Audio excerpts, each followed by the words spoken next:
Mike Welch coming you to the barn of trainer Ian Wilkes and the star of the day, McCracken. And that's our cameo appearance right in the background there. If you look behind me today, no Dale Romans, no trainers. We got McCracken himself in today's Daily Racing Form video. And sure enough, he certainly was the star of the show this morning. His final Derby work, and it was as good as everybody had expected, maybe even better. McCracken working 5/8 of a mile during the Oaks Derby break. He went in 1 minute and 3/5, but it was just the way he did it, not the time that matters. I had his final 3/8 in 35-1, and he did it into a pretty strong headwind as well, which makes it even more impressive. And then the gallop out, strong as usual. He won 1/8 of a mile on the gallop out in 13-1. And then jockey Brian Hernandez actually started pulling him up at that point. Trainer Ian Wilkes told me that he really did not want him to do more than 1/8 of a mile beyond the wire. He wanted him wanting for more, and he certainly was, as Brian Hernandez had his hands full pulling him up. The horse actually rebroke. McCracken actually rebroke around the half-mile pole, and it took the outrider to pull McCracken up about the 3/8 pole all the way around on the second turn. I still had him out 7/8 in 127-1 and a mile in 142. As good as you could ask for. Final Derby prep. All his works here have been sensational since his race in the Bluegrass. Looks like McCracken certainly sitting on a big one, and I'm sure he's nodding in approval right behind me right now. The other Derby work of this morning for Mike Maker, fast and accurate. He went in company right before McCracken. Time was similar, but the work's certainly not similar. He went in company with Adventist. He was on the inside. I had him 5/8 in 1:90, 1:04, but he went real quick early, 35-1, and he got a little tired with his head cocked out coming to the wire. Galloped out 6 furlongs in 14-1 and 7/8 in 128-2. We're still waiting for a rider confirmation on fast and accurate from trainer Mike Maker.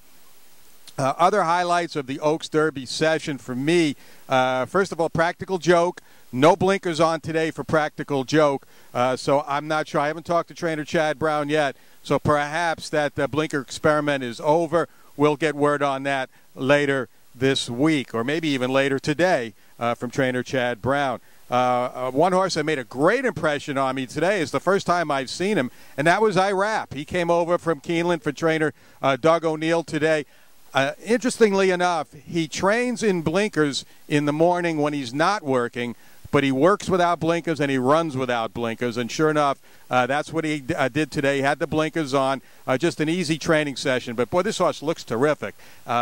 He's certainly on the improve, and he's probably going to be overlooked in this race. But believe me, he's a horse to keep an eye on. I mean, he beat McCracken, he beat Tappert, he beat a Practical Joke in the Bluegrass. So even though that was his maiden win, it was an impressive maiden win, and he seems to be flourishing ever since. I thought Hentz looked really good today. I commented yesterday that Hentz got a little warm during the training session yesterday. Well, it was warmer this morning, and he did not get warm today. So I took that as a good sign. Again, very good days from all the Steve Asmussen horses, those that went before the break and those that went after. And they'll all have their final maintenance preps here, weather permitting or maybe even not permitting, whether or not, knowing Steve Asmussen. They'll all have their final half-mile preps on Monday morning.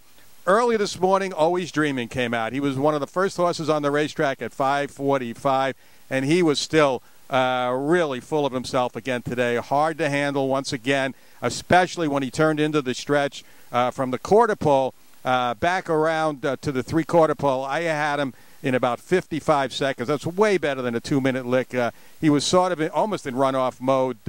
And again, not a sign, not what you want to see. I mean, he had the other, to me, A- work of the week on Friday to go along with McCracken's work today. But was hoping to see him come out of it a little calmer, but that has not happened. So, again, we're going to have to keep a close eye on him the rest of the week and see if he settles down some. You do not want to have a horse in the Kentucky Derby trying to get 1.25 miles that is unrateable or kind of unmanageable the way he's been here in the mornings. He's not that way when he works, or not as bad when he works, but in the mornings we have seen the bad side of him as far as being a little bit too rambunctious. Most of the major works now are out of the way. The California horses are on the way. The horse came in from Dubai today, so everybody is gathering here. I should note also down at Fair Hill today, Irish War Cry had his final Derby work. I haven't had a chance to see any tape of it yet, I heard it was in 13-1. I did see him coming to the wire. He looked pretty good as he was finishing outside another workmate well in hand at the end of that 6 furlong work, and he'll be here in a couple of days. We'll be able to get a look at him coming out of that work shortly thereafter.